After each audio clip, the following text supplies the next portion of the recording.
అందరికీ తెలుసు వానాకాలం ప్రిపరేషన్లో భాగంగా అన్ని ఏర్పాట్లు జిల్లాలో చేయడం జరిగింది. దీనిలో భాగంగానే మనం ఆల్రెడీ ఒక వానాకాలంకి సంబంధించి ప్రిపేర్నెస్కి సంబంధించి ఆల్ సీడ్ డీలర్స్, అదేవిధంగా ఆల్ ఫర్టిలైజర్స్ వాళ్ళతో అందరితో కూడా ఒక మీటింగ్ కండక్ట్ చేసి ఏ విధంగా వాళ్ళు ఫాలో చేయాలి అనేది చెప్పడం జరిగింది. ముఖ్యంగా అంటే availability of the seed fertilisers ఫార్మర్స్కి అందుబాటులో తీసుకురావాలనే ఉద్దేశంతోనే వాళ్ళకి చెప్పడం జరిగింది. సో జిల్లాలో మనం ఒక ప్యాటర్న్, అంటే ముఖ్యంగా ఒక ప్యాటర్న్ చూసుకుంటే మనకి సుమారుగా 3 లక్షల ఎకరాలు ప్యాడీ పండించడం జరుగుతుంది. మన తెలంగాణ రాష్ట్రంలో చిన్న ఏరియా ఉండి హయ్యెస్ట్ ప్యాడీ అనేది మన జిల్లాలో మనం ఉత్పత్తి చేయడం జరుగుతుంది. అదేవిధంగా ఖరీఫ్లో మనం చూసుకుంటే సుమారుగా 38,000 ఎకరాల్లో మెయిజ్ పండించడం జరుగుతుంది. కాటన్ అరౌండ్ 19,000 ఎకర్స్ అనేది అంచనాలు మనం వేసుకోవడం జరిగింది. మిగతా పంటలు కూడా రెడ్ గ్రామ్ కూడా అరౌండ్ 204 ఎకర్స్. సో అలా అన్ని వివిధ రకాలైన పంటలు మనం పండించడం జరుగుతుంది. దానిలో భాగంగానే ఈసారి షుగర్ కేన్ కూడా ఇంక్రీజ్ చేయాలని ఉద్దేశంతోనే మనం ఒక ప్రయత్నంలో భాగంగా ఎస్పెషలీ కోరుట్ల బెల్ట్ అండ్ అక్కడ చుట్టుపక్కల ఉండే బెల్ట్లో మొత్తం కూడా షుగర్ కేన్ అనేది కూడా గ్రో చేయాలనేది ప్లానింగ్ చేసుకోవడం జరిగింది. ముఖ్యంగా ప్యాడీకి సంబంధించిన మనం చూసుకుంటే జిల్లా వ్యాప్తంగా కూడా నేను ముందుగా చెప్పినట్టు 3,07,000 ఎకరాలు మనం ప్యాడీ వేయడం జరుగుతుంది. సో దీనికి సంబంధించి ఈ ప్రిపేర్నెస్కి సంబంధించిన ముఖ్యంగా కాటన్ సీడ్, అంటే ప్యాడీకి ఎక్కడ ప్రాబ్లం మనకి రాదు, సీడ్ అందుబాటులో ఉండకపోవడం అనేది జరగదు. బట్ కాటన్కి సంబంధించిన ఏంటంటే అక్కడక్కడ మీరు చూస్తున్నారు ఇతర జిల్లాలో కొంచెం ప్రాబ్లం వస్తుంది. సో దీన్ని అరికట్టాలనే ఉద్దేశంతోనే ముందే మేము అన్ని సీడ్ డీలర్స్ని కూడా పిలిపించి ఏ విధమైన సీడ్ వాళ్ళు అందుబాటులో తీసుకురావాలి, ముఖ్యంగా ఏదైతే హెచ్టీ కాటన్ ఉందో అది ఎట్టి పరిస్థితిలో రైతులు పండించొద్దని చెప్పడం జరిగింది. దానికి సంబంధించిన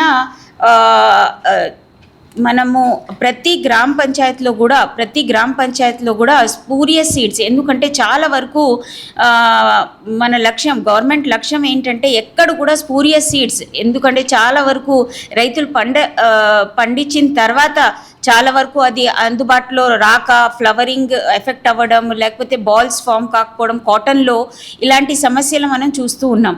సో అవన్నీ అరికట్టాలంటే క్వాలిటీ సీడ్స్ అనేది అందుబాటులో తీసుకురావాలని ప్రతి డీలర్కి చెప్పడం జరిగింది. అదేవిధంగా ఈ స్పూరియస్ సీడ్ పైన ఎలా వాళ్ళు విక్రయిస్తారు దానిపైన కంప్లీట్ అవగాహన కూడా రైతులకి కల్పించాలనే ఉద్దేశంతోనే ప్రతి గ్రామ పంచాయత్ లాస్ట్ 3 days నుంచి కూడా ప్రతి గ్రామ పంచాయతీలో కూడా మనము క్యాంప్స్ కండక్ట్ చేయడం జరుగుతుంది, అంటే సభలు నిర్వహించడం జరుగుతుంది ఏఈఓస్ ఆధ్వర్యంలో. సో వాటికి సంబంధించిన ఆల్మోస్ట్ ప్రతి రైతుకు కూడా ఒక క్లియర్గా మెసేజ్ పంపించడం, ఎట్టి పరిస్థితిలో మీరు ఎవరైతే ఆథరైజ్డ్ డీలర్స్ ఉంటారో వాళ్ళ దగ్గరే కొనుగోలు చేయాలి సీడ్స్, కాటన్ సీడ్స్ అని చెప్పడం జరిగింది. ముఖ్యంగా చాలా వరకు విడి సీడ్స్ కూడా కొంతమంది అమ్ముతారు. సో అలా ఎట్టి పరిస్థితి అది అమ్మకూడదు. అదేవిధంగా ప్యాక్డ్ సీడే, ఎక్స్పైరీ డేట్ సీడ్స్ తప్పనిసరిగా, అండ్ రిసిప్ట్ ఎక్కడైతే కొనుగోలు చేస్తారో తప్పనిసరిగా రిసిప్ట్ వాళ్ళు, అండ్ విత్తనాలు వేసిన తర్వాత ఆ ఖాళీ ప్యాకెట్లు కూడా నెక్స్ట్ 6 months అంటే క్రాప్ వచ్చేదాకా కూడా వాళ్ళు సేవ్ చేసుకోమని చెప్పడం జరుగుతుంది. అదేవిధంగా చాలా వరకు ఈ స్పూరియస్ సీడ్స్ ఎవరైతే విత్తనాలు విక్రయిస్తారో వాళ్ళందరూ కూడా డైరెక్ట్లీ కొంతమంది రైతుల్ని కాంటాక్ట్ చేస్తూ ఉంటారు, ఎవరైతే కాటన్ రైతులు ఉంటారో. సో త్రూ ప్రాపర్ ఛానల్ అనేది వాళ్ళు డిస్ట్రిబ్యూషన్ చేయరు. కాబట్టి మా చిన్న రిక్వెస్ట్ ప్రెస్ అండ్ మీడియా మిత్రులతో ఏంటంటే దయచేసి ప్రతి రైతుకి అవగాహన కల్పించాలి. ఎవరైనా ఇలాంటి విత్తనాలు అమ్ముతున్నారంటే ఇమీడియట్గా మాకు ఇన్ఫర్మేషన్ ఉంటే వాళ్ళ టాస్క్ ఫోర్స్ పంపించి దానిపైన ఎంక్వైరీ చేసి తప్పనిసరిగా అలాంటి ముఠాలు ఎవరైతే ఉంటారో వాళ్ళు పట్టుకునే బాధ్యత మాది. కాబట్టి దయచేసి ఎవరైనా అందించగలరు. ఊర్లలో మీ ద్వారా ఈ మెసేజ్ అనేది పంపించాల్సిందిగా కోరుతున్నాం. సో ఆల్రెడీ మనం 283 గ్రామ పంచాయత్స్లో గాను 347 గ్రామ పంచాయత్స్లో ఆల్రెడీ స్పూరియస్ సీడ్స్ పైన ఇమీడియట్గా ఈ అవేర్నెస్ క్యాంప్స్ అనేది నిర్వహించుకొని కంప్లీట్ చేసుకోవడం జరిగింది. రేపు ముఖ్యంగా మనం చూసుకుంటే టాస్క్ ఫోర్స్ ఎలాగైతే టాస్క్ ఫోర్స్ కూడా ఫామ్ చేయడం జరిగింది అగ్రికల్చర్ డిపార్ట్మెంట్ ఆధ్వర్యంలో. దాంతోపాటు పోలీస్ డిపార్ట్మెంట్ సహకారంతో మీరు కూడా ప్రెస్ అండ్ మీడియాలో చూస్తున్నారు. సో వాళ్ళు ప్రతి దగ్గర వెళ్ళి వెరిఫికేషన్ ఆఫ్ స్టాక్ చెక్ చేయడం జరుగుతుంది. అవన్నీ కూడా చెక్ చేసి రిపోర్ట్స్ ఇవ్వడం జరుగుతుంది. సో 52 టీమ్స్ కాన్స్టిట్యూట్ చేసాం, అగ్రికల్చర్ ఆఫీసర్స్, అదేవిధంగా మన పోలీస్ సహకారం. సో అది కూడా సైమల్టేనియస్గా మనకి నడుస్తుంది. అదేవిధంగా ముఖ్యంగా మనకి paddy is the main crop కాబట్టి ఎక్కడ కూడా ఫర్టిలైజర్ కొరత రాకూడదని అది కూడా డైలీ ట్రాకింగ్ చేయడం జరుగుతుంది. కావాల్సిన స్టాక్ ఇంకోటి ప్రెస్ అండ్ మీడియా మిత్రుల ద్వారా రైతులకి మన అవగాహన ఏం కల్పించాలంటే ఎంత క్వాంటిటీ ఫర్టిలైజర్ అవసరం ఉందో అంతే వాళ్ళు వేయాలి అనేది. ఎందుకంటే excessive use of fertiliser is also not good అని మనం చెప్పడం జరుగుతుంది. దానిలో భాగంగానే మనం గ్రీన్ మెన్యూరింగ్ అనేది ప్రమోట్ చేయడం జరిగింది. సో లాస్ట్ సీజన్లో మనం కంపేర్ చేసుకుంటే ఈసారి కూడా చాలా వరకు అంటే లాస్ట్ సీజన్ని మాకు డీటెయిల్స్ అడగడం జరిగింది. లాస్ట్ సీజన్లో ఎంత క్వాంటిటీ మనకి జీలుగా అవసరం ఉంది, అదేవిధంగా జనుము అవసరం ఉందని వాళ్ళు డీటెయిల్స్ మనని అడిగిన తర్వాత లాస్ట్ ఇయర్ మనం చూసుకుంటే 13,300 క్వింటాల్స్ మనకి ఇవ్వడం జరిగింది. సేల్ ఎక్కువ కావడంతో 1,426 సేల్ కావడం జరిగింది. So we are able to manage. అదేవిధంగా సన్హెంప్ అంటే జనుము కూడా మన జిల్లాలో యూజువల్గా అది రబీలో వాడతారు, బట్ అది కూడా అందుబాటులో పెట్టడం జరిగింది. సో ముఖ్యంగా మనం చూసుకుంటే లాస్ట్ ఇయర్కి మనకి ఈ ఇయర్కి ఇంకా ఎక్కువ అవసరం ఉందని మేము ఆల్రెడీ 1000 క్వింటాలు అధికంగా జీలుగా సీడ్స్ని రిక్విజిషన్ చేయడం జరిగింది. 14,300 క్వింటాల్ జీలుగా సీడ్స్ మేము అందుబాటులో తీసుకురావడం జరుగుతుంది. అదేవిధంగా జనుము సీడ్స్ ఏమో 2,460 క్వింటాలు. సో ఇప్పుడు వరకు పొజిషన్ అయింది మనం చూసుకుంటే 60% వరకు మనకి పొజిషన్ కావడం జరిగింది. అంటే ఆ డేటా కూడా మీ దగ్గర మీకు ఇవ్వడం జరుగుతుంది.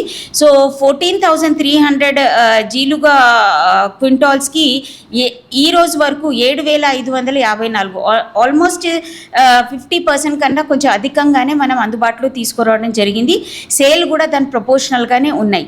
అదేవిధంగా సన్హెంప్ కూడా అంటే జనుము కూడా 2,660 క్వింటాల్ కాను ఆల్రెడీ 1,160 క్వింటాలు మనకి పొజిషన్ కావడం జరిగింది. సేల్ మాత్రం ఇది కొంచెం తక్కువగా ఉంది.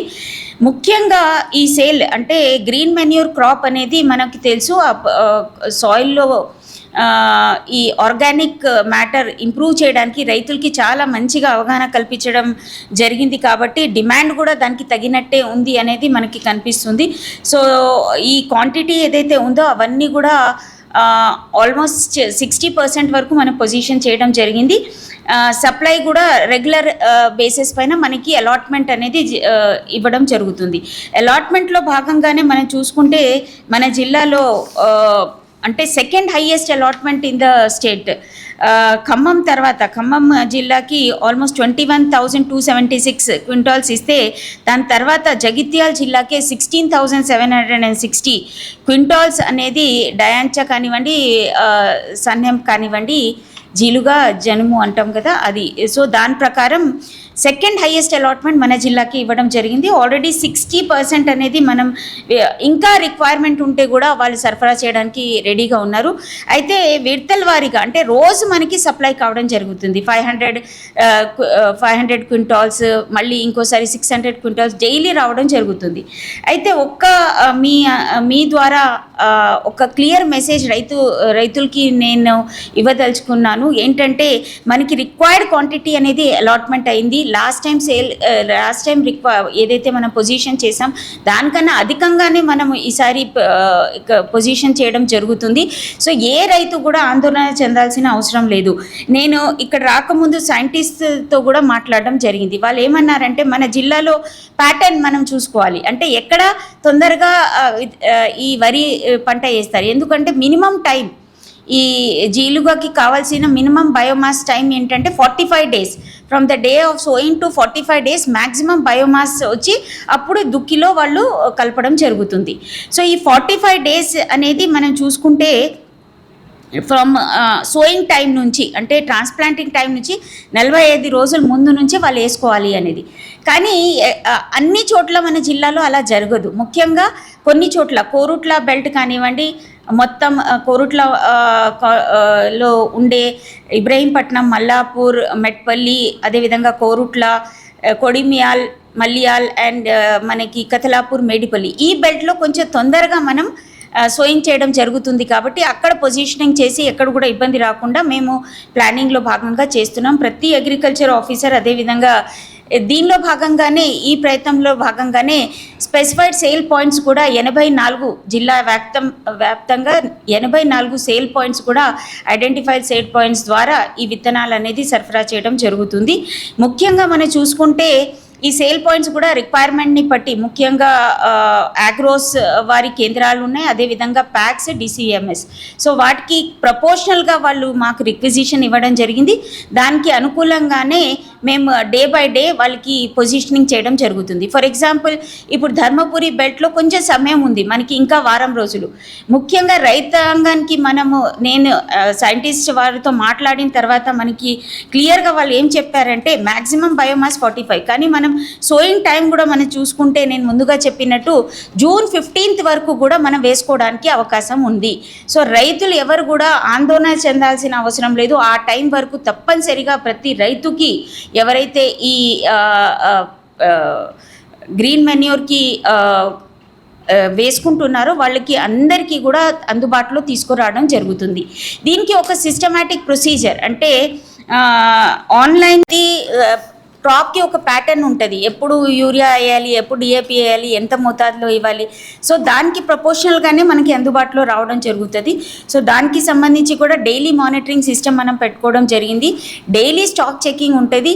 ఈవెన్ ఫర్టిలైజర్స్ కానివ్వండి, సేల్ కానివ్వండి, ప్రతి ఒక్క రైతు ఎవరైతే తీసుకుపోతారో దయచేసి బయోమెట్రిక్ సిస్టమ్ ద్వారా, ఎందుకంటే పాస్ ద్వారానే మనకి ఆ సేల్ అనేది అందుబాటులో రావడం జరుగుతుంది. స్టాక్ గ్రౌండ్ స్టాక్ కానివ్వండి, ఫిజికల్ స్టాక్ వేరియేషన్ ఉండకూడదు. అది అప్పుడే మనకి పొజిషనింగ్ అనేది జరుగుతుంది. కాబట్టి అది కూడా మేము ఫర్టిలైజర్స్కి కానివ్వండి, సీడ్స్కి కానివ్వండి అన్నీ కూడా సిస్టమేటిక్గా అయ్యేటట్టు చూస్తున్నాం. సో దయచేసి రైతులు కూడా సరేలే ఒకరిని బయోమెట్రిక్ వేయకపోతే ఏమవుతుంది, అక్కడ స్టాక్ పొజిషన్స్ అనేది మనకి ఫిజికల్ స్టాక్ ఉండదు, బట్ ఆన్లైన్ స్టాక్స్ కనిపిస్తుంది. సో దయచేసి ప్రతి రైతుకి కోరేది ఏంటంటే ఎప్పుడైతే మీరు స్టాక్స్ తీసుకొని వెళ్తారో ఫర్టిలైజర్, దయచేసి తప్పనిసరిగా పాష్ మెటీరియల్ ద్వారా అడిగి మరీ ఆన్లైన్ చేయాల్సిందిగా కోరుతున్నాం. అది కంపల్సరీ చేసుకోవాలి ప్రతి ఫర్టిలైజర్ డీలర్ కూడా. ప్లస్ రైతులకు కూడా అవగాహన అనేది ఉండాలి అనేది క్లియర్గా చెప్పడం జరుగుతుంది. అండ్ ఒకేసారి తీసుకువెళ్ళిన ఫర్టిలైజర్స్ కూడా చాలామంది అందుబాటులో రాదేమో అని అనుకుని ముందు నుంచే వేసుకొని పెట్టుకుంటారు.